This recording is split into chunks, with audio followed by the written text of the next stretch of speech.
कैसे के जाऊं ससुराल रे, पिया शराबी निकली गए। कैसे के जाऊं ससुराल रे, पिया शराबी निकली गए। पहला संदेशा ससुर जी का आया, पहला संदेशा ससुर जी का आया। चलो बहू चलो ससुराल रे, बेटा मोरे सुधर गया। चलो बहू चलो ससुराल रे, बेटा मोरा सुधर गया। कैसे के जाऊं ससुराल रे, पिया शराबी निकली गए। कैसे के जाऊं ससुराल रे, पिया शराबी निकली गए। दूसरा संदेशा भसुर जी का आया, दूसरा संदेशा भसुर जी का आया। चलो छोटी चलो ससुराल रे, भैया मोरा सुधर गया। चलो छोटी चलो ससुराल रे, भैया मोरा सुधर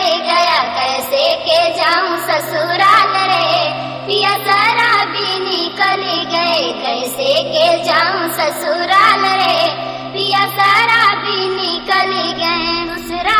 तीसरा संदेशा देवर जी का आया, तीसरा संदेशा देवर जी का आया। चलो भाभी चलो ससुराल रे, भैया मोरे सुधर गए। चलो भाभी चलो ससुराल रे, भैया मोरे सुधर गए। कैसे के जाऊं ससुराल रे, पिया शराबी निकल गए। कैसे के जाऊं ससुराल रे, पिया शराबी